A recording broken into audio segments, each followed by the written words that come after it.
Greetings fellow humans, my name is Alistair Lord and welcome to the Renaissance Yorkshireman interview. Today I'm interviewing a former colleague of mine, Dr Simon Skempton. We used to work together at York University in the United Kingdom, and Dr Skempton holds a PhD in philosophy, and for over a decade he lectured in the philosophy of science in Moscow. And he's also taught classes in the philosophy of science at York University.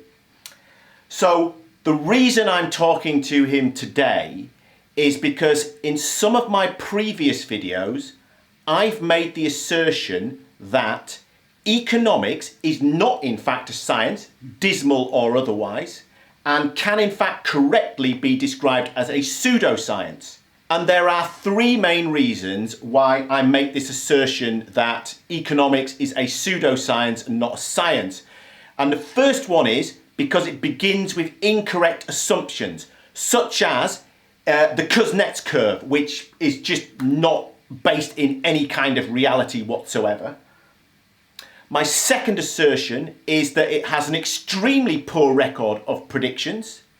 And my third assertion is related to the psychology of economists. And I do recognise that there are in fact some excellent economists out there, but I think that many economists, perhaps most, are extremely arrogant, really rate themselves, and they like to use a veneer of science to give economics some kind of credibility which it doesn't deserve. And they do this with things like their model of Homo economicus, which is in Latin, so it sounds more scientific than rational economic man. And they kind of cherry pick some aspects of the scientific method, but I believe that these are just to give the veneer of respectability of science to economics. So, Dr. Skempton, what do you think about my three assertions that economics is in fact a pseudoscience and not a science? Okay, your first assertion, if I recall correctly, was that economics is based on false assumptions. Now, I don't think that is a good enough reason for describing it as a pseudoscience, because if we look at the history of science, it's the history of theories that later became disproved, that later became false. That didn't mean they weren't science in the first place, though. So the criteria for being a science and not a pseudoscience isn't that it is right. The science is right. And so, I mean, if we look at examples in the history of science, I think Galileo may have had theories corrected by Newton. Newton was corrected later by Einstein. Doesn't mean that Newton and Galileo were not scientists. So having false assumptions, or the Kuznets curve being erroneous, is not enough in itself to say that economics is a pseudoscience. Okay. Also, being wrong isn't a bad thing in science. It's what would be a bad thing would be to not be wrong, to be incapable of being wrong. That's something that is more a more accurate description of religion. Okay, so are you talking about falsifiability? That's right, yes. Okay. Yes. So one of the first philosophers to talk about the demarcation problem, that is the criteria for distinguishing science from pseudoscience, was Karl Popper, who in the 1930s came up with the theory of falsifiability that you just mentioned as the criterion for being a science. That is, that any scientific theory or hypothesis must be capable of conflicting with possible or conceivable evidence. In other words, you've got to be able to imagine what evidence would prove your theory false. If your theory is so powerful that any kind of evidence can be swallowed up by it and it can adjust itself to any possible evidence, then the theory, from a scientific perspective, is suspect. Okay. It's not falsifiable, it cannot be disconfirmed, it cannot be proved false, therefore it's not scientific. It doesn't mean it's a strong scientific theory because it can resist any possible evidence. That, from a scientific perspective, is its very weakness. So that criterion of falsifiability, very influential and very famous, that Popper came up with. It's wonderfully simple and very clear, and it does make it clear that a scientific theory shouldn't be obsessed with being right. The scientist shouldn't be looking for evidence to confirm his theory. The scientist should be looking for evidence to disprove the theory. That's what makes science critical, self-critical. Okay. So that's a very important thing. That's why it's not so important that a science, to be a science, makes correct assumptions. Okay. So, and your second point. My second point is its poor record of predictions. Okay, this is a bit more important, I would have thought. Now, of course, people have said that that economics, or mainstream economics, neoclassical economics, failed. Okay, neoclassical economics. Yeah. Yeah. I think it's important to be clear there, because mainstream economics or neoclassical economics. Okay. Yes. What I'm really talking about is neoclassical economics. Yes, because there are economists who do come up with falsifiable theories, but they're not mainstream. So now it's a poor record in predicting events. Now, is this relevant to whether it's a pseudoscience or not? Well, it is. And there was a problem with Popper's original criterion. Okay. And there were two problems with it, actually. One is that it was too strict. The other one was it was too lenient and too generous. Okay. That is, it was too strict, falsifiability, because there are lots of, in fact, most scientific activity, most real science is quite boring. It's not an activity where they're trying to falsify or prove false their fundamental assumptions and fundamental theories. The philosopher of science Thomas Kuhn, in his book The Structure of Scientific Revolutions, said that more than 90% of scientific activity is what he calls normal science, that doesn't try to put into question its fundamental assumptions. Okay. Its fundamental assumptions constitute what he calls the paradigm that the science is working in. Right. And normal science, most science, doesn't put into question or test the fundamental assumptions of the paradigm. Okay. Of course, Kuhn came up with the term paradigm shift, which is the subtitle of your book. New post-capitalist paradigm. Yes. But yes, I am big on new paradigms. So most science doesn't put into question the fundamental assumptions of the paradigm. So Popper's criterion's too strict there, that everything must be falsifiable, because falsifiability, or trying to prove your theory false, or trying to prove your fundamental assumptions false, is something that happens very rarely in science. It happens only when there's a crisis in science. A crisis that then leads to a scientific revolution and the birth of a new paradigm. So the birth of a new paradigm, for example, Einstein's revolution in physics is a major paradigm shift from what Newton was talking about earlier. Right. So, and it was a result of a crisis. The evidence wasn't fitting the fundamental assumptions of the theory. Yeah. But it's a very rare thing, these crises, these revolutions in science. They're rare. Most science is normal science. Right, but they come along on a kind of regular basis, though. Yes. Although it might be hundreds of years. But to be or certainly decades. But to be a criterion of all science, that all activity you must be looking to falsify, to prove false your theory, that's too strict. Right, okay. Now, I said the other problem with Popper's falsifiability theorem is that it's too generous. Okay. And that is because you could have a completely crackpot theory, and you can imagine the possible or conceivable evidence that would prove it false, that would falsify it. So it's falsifiable, but it's completely crackpot. Now, why crackpot? Well, it's not based on any evidence. Okay. It doesn't have to be based on evidence to be falsifiable. Right. That's the problem. Someone could say astrology, you can imagine possible evidence to prove it false. Okay. But people don't generally consider it to be a science. Okay. And yet it fits Popper's criteria. So just because it can be falsifiable doesn't necessarily make it science? Right. That's okay. Right. It's not great. enough. Yeah, it's maybe a necessary condition, but not a sufficient condition. Okay, necessary but not sufficient in mathematical terms. Right, great.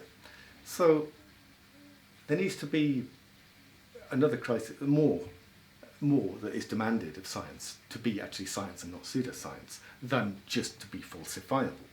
Okay, And like what? And this gets back to the question predicting, being able to actually predict events, which is your second question, which is what I'm still trying to answer here. Now, Popper's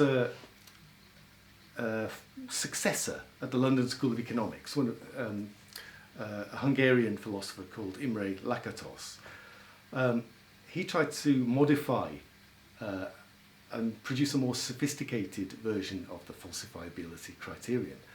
And it involved being able to predict events accurately.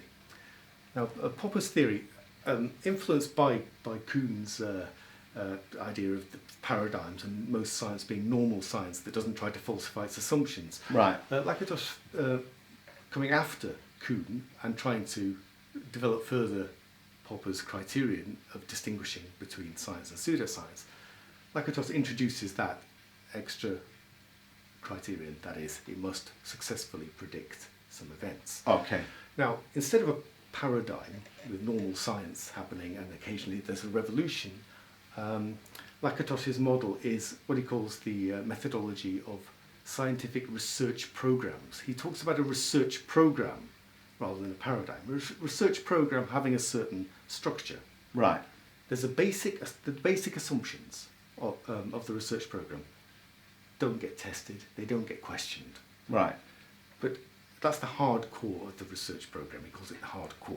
Right. Then, around the hard core, there's the protective belt of what he calls auxiliary hypotheses, theories that are tested Right.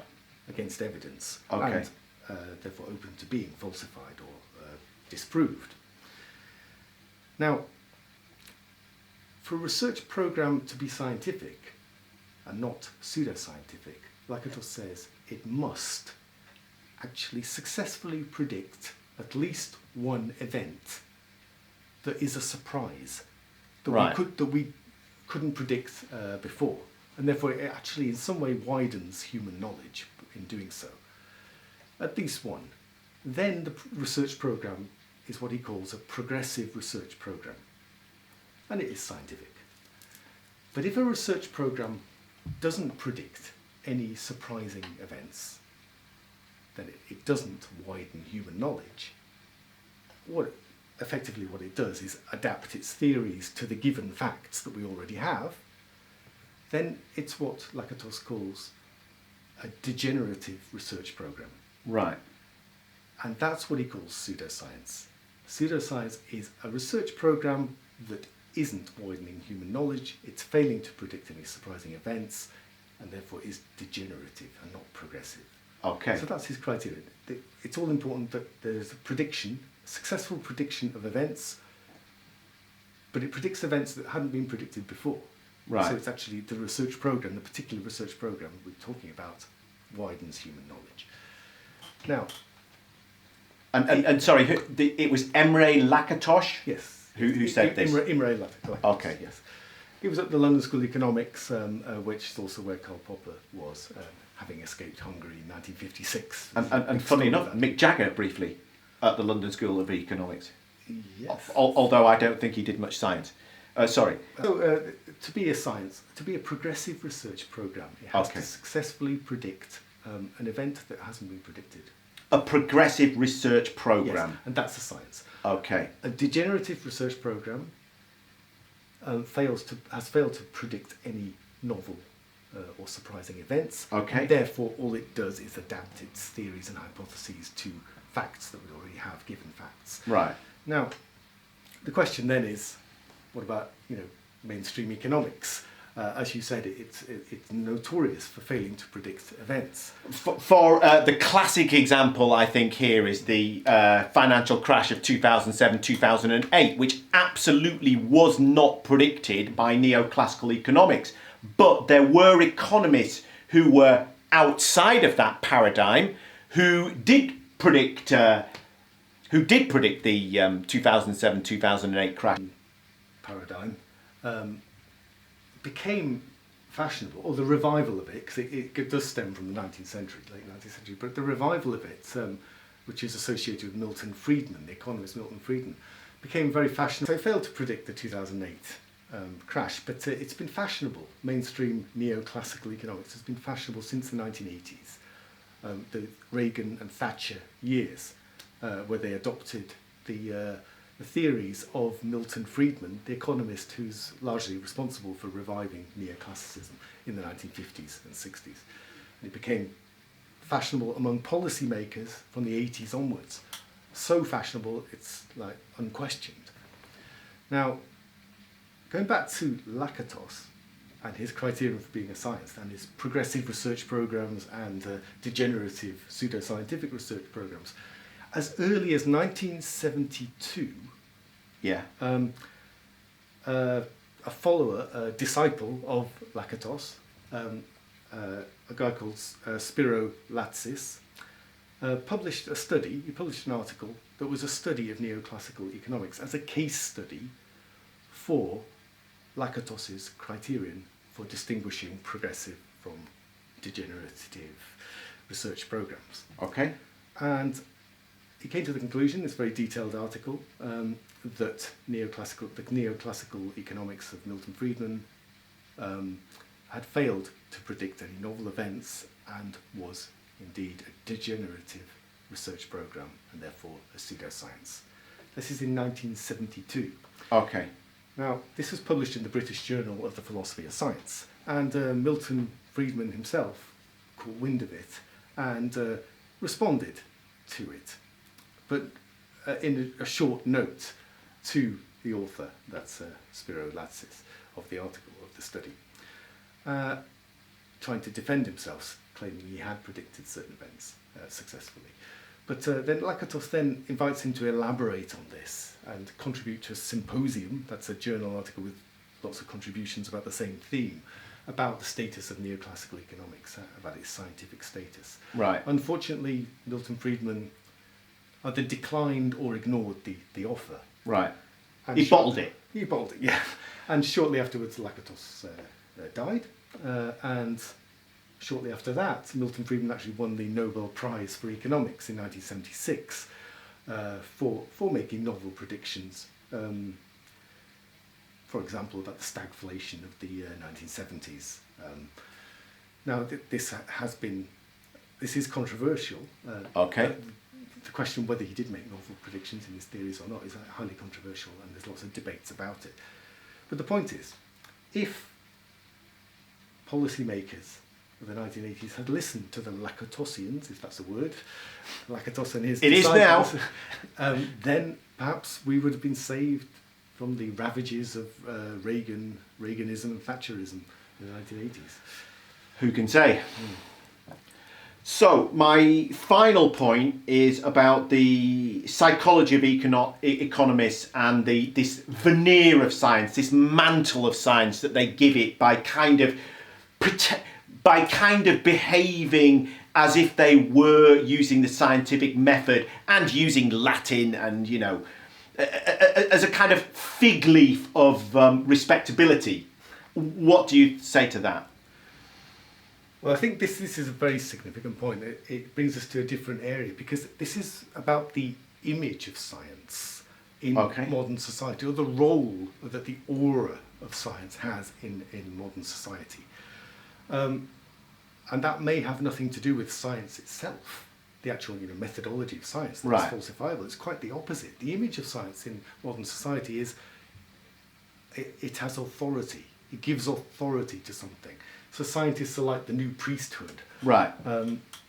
And there is a problem with that, because the whole idea of science being falsifiable, being self-critical, this is the opposite. This is about the blind respect for authority, blind following of authority, which science was originally supposed to be against. Right. When science emerged, the scientific revolution of the 17th century, the scientific philosopher Francis Bacon said one of the idols of the mind, one of the aspects of human thinking that prevents proper scientific thinking is blind worship of authority. And yet, ironically now, science, the role of science in society is to get people to accept something unquestioningly, which is the opposite of what science is supposed to be doing according to Popper's criterion of falsifiability. So science should be, could we say, questioning the official narrative? It should be questioning itself and everything else constantly. Right. And yet the role of science, or the image of science, the aura of science, the mantle of science, whatever you want to call it, is authority, blind following of authority. So if science, or something claiming to be science, were to exclude evidence that was based on fact, then that would be acting contrary to what science should be. Yes. But if... applicable in more than one circumstance, I feel. But I mean, what happens with this this aura of science is that governments use it, and they discourse about political discourse misuses this aura. That is, it's the idea that what a government is doing is not the result of decisions made by human beings based on their priorities of what they're responsible for, but their policies are just based on science. And that means, in this case, the science of economics, but that means it's unquestionable. If it's unquestioning, you can't question it. If it's based on science, you can't put it into question, because science describes laws of nature.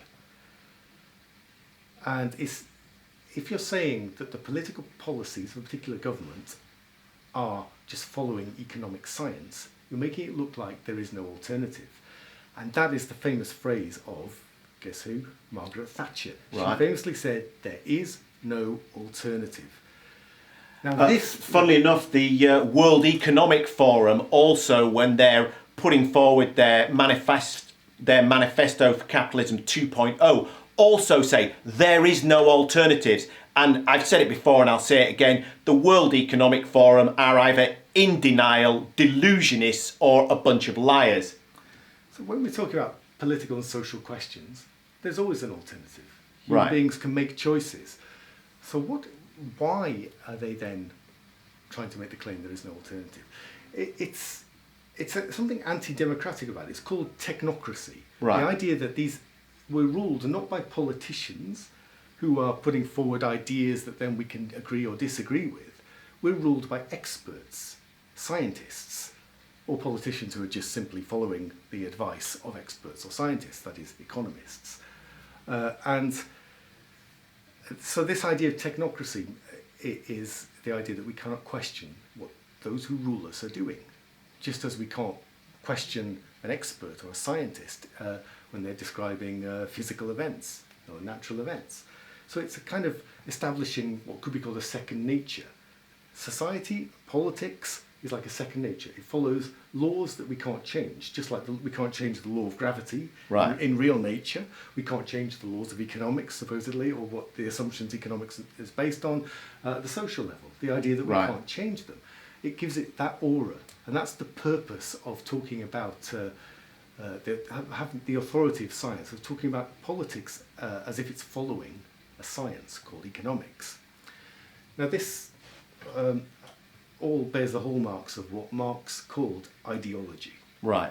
And what ideology means in Marx is the set of ideas, or the system of ideas, that function socially to reproduce the status quo, the system, the social system that we live in, to maintain the structures that we live in, so that people don't put them into question.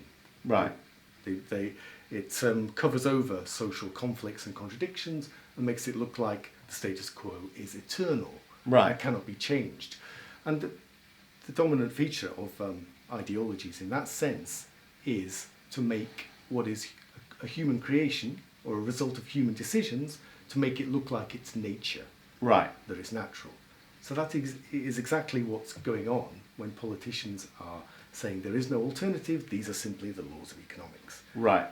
And so that mantle of science that economists give themselves, it's ideological. It's an ideology of science. That is, it's not science itself, it's the exact opposite of falsifiable, self-critical, looking for ways of disproving your assumptions and your theory. It's the opposite of that. It's science as authority that cannot be questioned because it's supposedly describing laws of nature that to which there is no alternative. There is no Okay. alternative to the law of gravity in Okay. physics. We have to accept it. Yeah, true enough. So we have to accept Thatcherite policies at the political level because there is no alternative, because it's just following the laws of economics. This is ideological mystification. Okay, and could that fairly be described as a pseudoscience? Certainly, yes, because it's like I said, following blind authority Right. is the opposite of science, according to any of the criteria for distinguishing science from pseudoscience. That it's got to be self-questioning, Okay. and it should question everything, including itself, to be real science. But the aura of science, the image of science, the role of this image of science in society is quite the opposite. It is the blind acceptance of authority. Okay, so in essence, I put forward 3 reasons. So the first one that I said, it starts with false assumptions. This actually does not show that it's a pseudoscience. No. The second one, poor record of predictions. This is debated whether neoclassical economics does or does not have a poor record of predictions. So some people might accept that and some people might not. But it's a good criterion. But it's good criteria. If it can't predict anything, then it is a pseudoscience. Right. But some people would say it has predicted things. But the final point about this kind of veneer of science that economics goes for as kind of, I would say, a vanity project, that is a reasonable take on neoclassical economics as it exists today. And it's reasonable to describe that as pseudoscience because, it crosses the line between science and ideology, and they should be separated. Right. Okay, well, there we have it. Dr Simon Skempton talking in conversation with the Renaissance Yorkshireman about whether economics is or is not a pseudoscience. Thank you for giving us your time today. Peace.